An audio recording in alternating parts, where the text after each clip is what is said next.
नमस्कार, बहुत स्वागत है आपका न्यूज 18 एमपी छत्तीसगढ़ के इस डिजिटल प्लेटफॉर्म में। मैं हूं रीनू यादव। दरअसल इस वक्त एक बहुत बड़ी खबर आ रही है, जहां कन्नौज रेलवे स्टेशन पर एक बहुत बड़ा हादसा हो चुका है, जहां 2 मंजिला निर्माणाधीन स्टेशन का लिंटर अचानक से ढह गया और मलबे में 40 से ज्यादा मजदूर दब गए हैं। 23 घायल जिला अस्पताल पहुंचाए गए हैं और इनमें 7 को राजकीय मेडिकल कॉलेज तिरवा रेफर किया गया है। हादसे के बाद रेस्क्यू ऑपरेशन चलाया जा रहा है। जो घायल हैं उनको निकालकर हॉस्पिटल पहुंचाने की कोशिश की जा रही है और इसी बीच कई सारी जानकारियां निकलकर सामने आ रही हैं। दरअसल हादसे के बाद रेस्क्यू ऑपरेशन जो चलाया जा रहा है, इसमें घायलों को ई रिक्शे और एम्बुलेंस से अस्पताल पहुंचाया जा रहा है।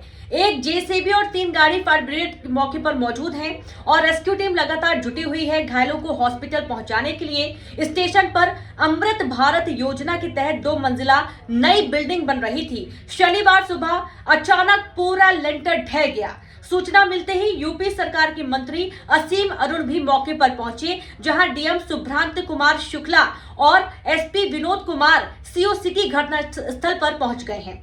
कानपुर जोन के आईजी जोगेंद्र सिंह भी कन्नौज रेलवे स्टेशन पहुंच गए और तुरंत स्थिति मौके का जायजा लेते हुए सभी घायलों को तुरंत स्वास्थ्य सेवाएं उपलब्ध करवाने की कोशिश की गई। इस पूरे हादसे को ध्यान में रखते हुए मुख्यमंत्री योगी आदित्यनाथ ने कन्नौज में हुए हादसे का संज्ञान लेते हुए अधिकारियों को तुरंत मौके पर पहुंचकर राहत काम में तेजी लाने के निर्देश दिए हैं।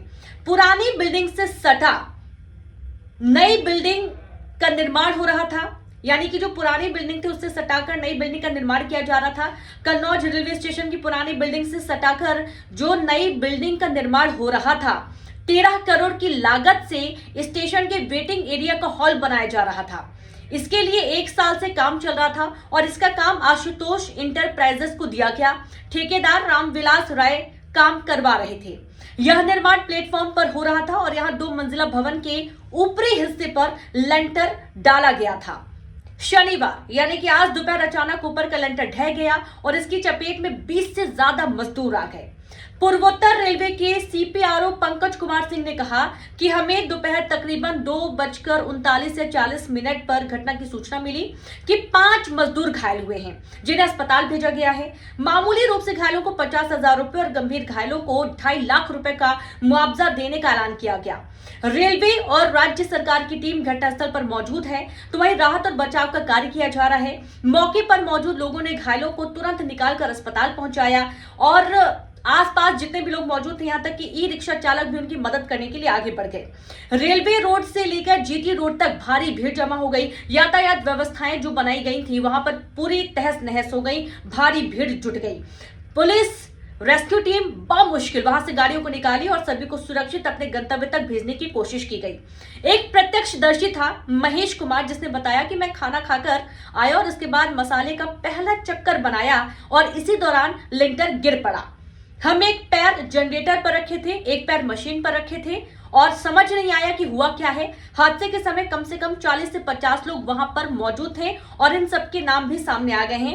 मलबे में दबकर जो मजदूर घायल हुए हैं उनके नाम आपको एक बार बता देते हैं। इनमें है राम बहादुर, आर्यन, कमलेश, ध्रुव, कमलेश, अनिल, शामू, संदीप, विकास, संजेश, राजा, रामरूप, रोहित, स्वामीदास, आदेशपाल घायल हुए हैं और राजू पासवान, राजू कुमार गोयल, आकाश और कुलदीप राजकीय मेडिकल कॉलेज तिरवा रेफर किए गए हैं, जिनकी हालत काफी नाजुक बताई जा रही है। और इस तरीके से आप देखिए कि जो पुरानी बिल्डिंग थी उससे सटाकर नई बिल्डिंग को जोड़कर बनाया जा रहा था। पुरानी बिल्डिंग से सटाकर जो नया निर्माण हो रहा था, शायद ये कारण माना जा रहा है कि कहीं ना कहीं कोई बड़ी लापरवाही हुई है, कोई बड़ी चूक हुई और इस वजह से यहां पर इतना बड़ा हादसा हो गया और इसमें कई मजदूर जख्मी हो गए हैं, कुछ की हालत बहुत नाजुक है। पूरी खबर को लेकर आप क्या सोचते हैं, जरूर साझा करिएगा और बाकी तमाम खबरों के लिए आप न्यूज 18 एमपी छत्तीसगढ़ के साथ बने रहिए। नमस्कार।